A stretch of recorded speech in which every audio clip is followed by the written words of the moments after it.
In Flanders fields the poppies blow. Between the crosses, row on row, that mark our place. And in the sky, the larks, still bravely singing, fly scarce heard amid the guns below. We are the dead. Short days ago, we lived, felt dawn, saw sunset glow. Loved and were loved, and now we lie in Flanders fields.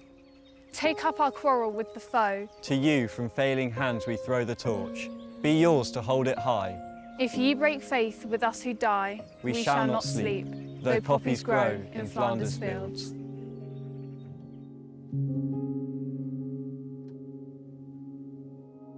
The War Memorial represents the soldiers who fought against tyranny, so generations can enjoy freedom.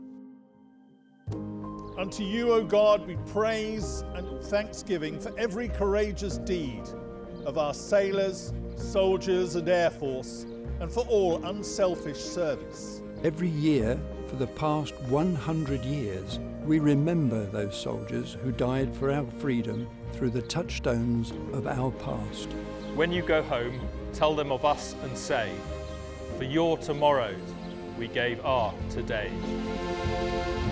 Communities across the land raised money for war memorials because nearly all the soldiers in World War I were buried in Flanders Field, Belgium, and other places overseas.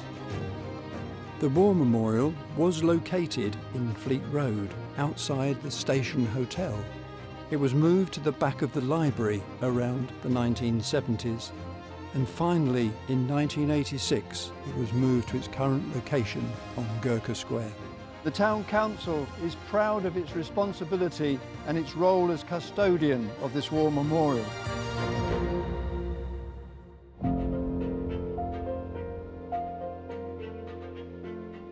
Many of the British soldiers who landed in Normandy on D-Day were going into action for the very first time under gunfire and shell fire from the Germans. And as they fought their way off the beaches, there were some horrific casualties. And sadly, Lieutenant Withers was one of them. So the real importance of the connection between the war graves and Fleet War Memorial is that in the First and Second World War, unlike today, Britain did not repatriate the servicemen who died overseas. They were initially buried where they fell.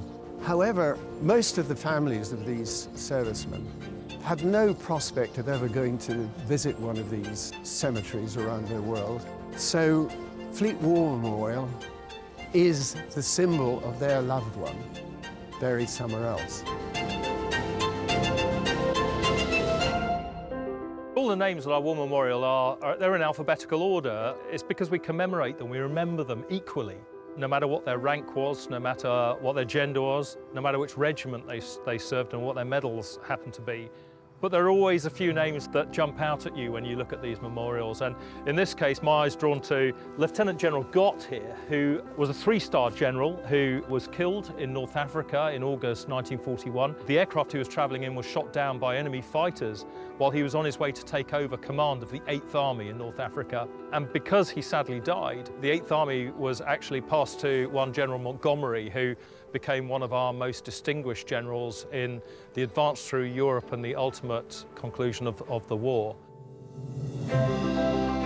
For 100 years, the Legion has been providing a service to our members. And here in Fleet, we're one of the oldest branches. We formed just a few weeks after the Royal British Legion was formed. And our roles are very simple.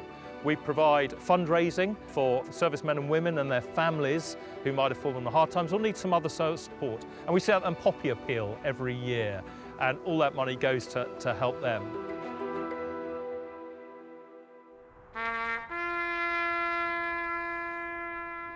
The War Memorial is so important to the community. Focus for community commemoration of those that have been lost from Fleet in the past.